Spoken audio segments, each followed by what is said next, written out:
Hello বন্ধুরা, প্রিয়া ইপসা কিচেনে তোমাদের সবাইকে স্বাগত। আজকে তোমাদের সাথে শেয়ার করছি নিরামিষ মশলা পনির। এই মশলা পনির রুটি, পরোটা, লুচি, ফ্রাইড রাইস, পোলাও বা নানের সাথে খেতে বেশ ভালো লাগে। এমনকি গরম ভাতের সাথে খেতেও বেশ ভালো লাগে।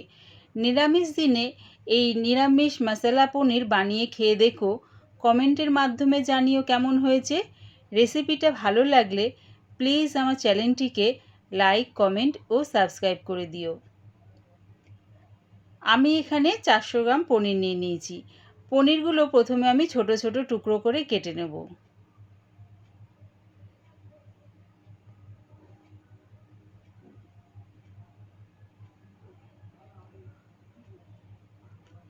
পনিরগুলো ঠিক এরকম ছোট ছোট টুকরো করে কেটে নিয়েছি।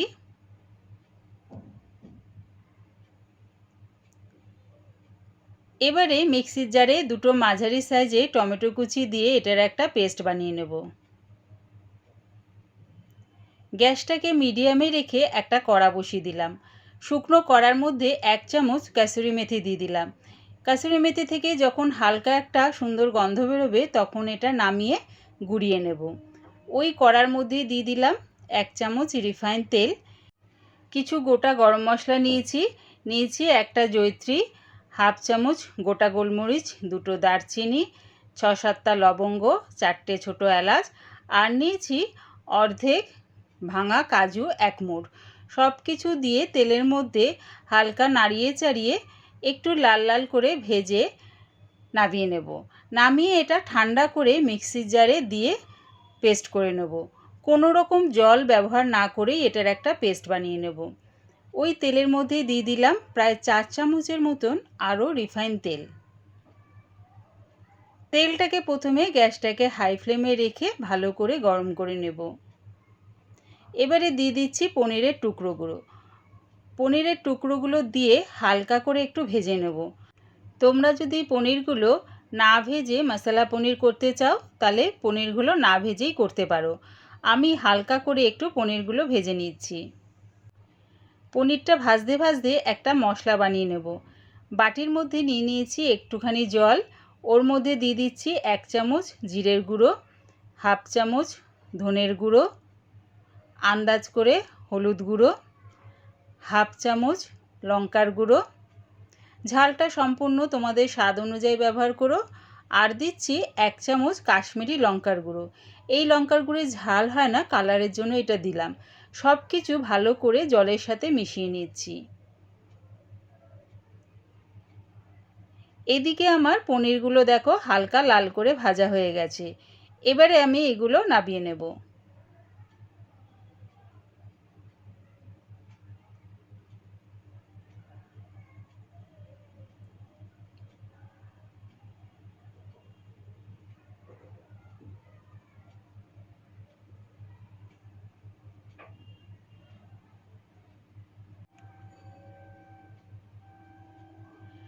ওই তেলের মধ্যে দিয়ে দেব আগের থেকে জলের মধ্যে যে গুঁড়ো মশলাগুলো দিয়ে একটা পেস্ট বানিয়ে রেখেছিলাম সেটা দিয়ে দিলাম।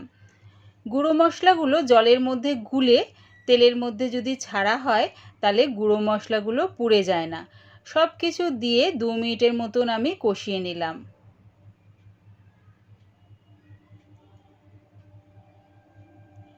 এবারে দিয়ে দিচ্ছি 2টো টমেটো পেস্ট।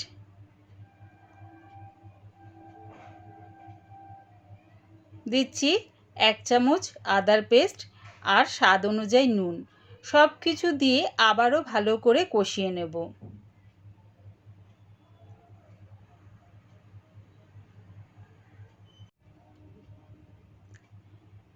একটু নাড়িয়ে চাড়িয়ে চাপা দিয়ে এটা হতে দিলাম। একটু চাপা দিয়ে করলে কি হবে, এই সময় মশলাটা খুব চারিদিকে ছিটকায়, তাই চাপা দিয়ে এটা হতে দিলাম। কিছুক্ষণ পর চাপাটা খুলে আবারও একটু নাড়িয়ে চাড়িয়ে নিচ্ছি।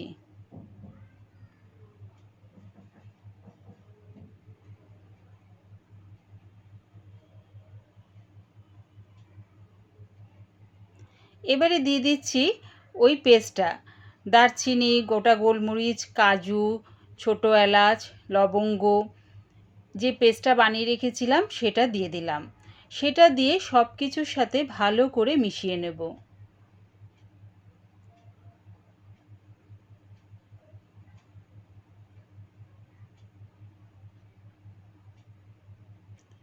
দিয়ে দিচ্ছি হাফ চামচের মতন চিনি। চিনিটা তোমরা দিতেও পারো আবার নাও দিতে পারো। চিনিটা দিয়ে আবারও আমি কষিয়ে নিচ্ছি।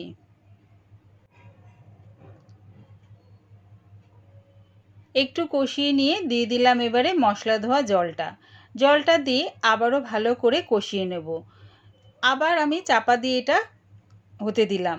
চাপা দিয়ে করলে কি হবে, চারিদিকে ছিটকাবে না, তাই জন্য চাপা দিয়ে এটা কষিয়ে নিচ্ছি। কিছুক্ষণ পর আবার চাপাটা খুলে নাড়িয়ে চাড়িয়ে নিচ্ছি। মশলাটা আমার খুব সুন্দরভাবে কষানো হয়ে গেছে। দেখো মশলা থেকে তেলটাও বেশ ছেড়ে দিয়েছে। যে যেরকম গ্রেভি রাখবে সেই অনুযায়ী জলটা ব্যবহার করো। আমি এখানে হাফ কাপ জল দিলাম। দিয়ে দিলাম 1 চামচ কাসুরি মেথি গুঁড়ো। সব কিছু দিয়ে ভালো করে মিশিয়ে নিয়ে ঝোলটা একটু ফুটতে দেব। দেখো ঝোলটা বেশ ফুটে এসছে। এই সময় আমি দিয়ে দিচ্ছি পনিরের টুকরোগুলো।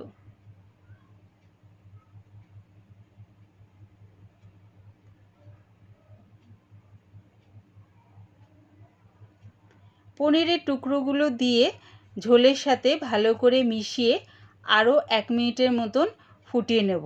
খুব একটা বেশি ফোটাবো না, 1 মিনিটের মতন ঝোলের সাথে ফুটিয়ে নিলে পনিরের মধ্যে সব মশলাগুলো ঢুকে যাবে।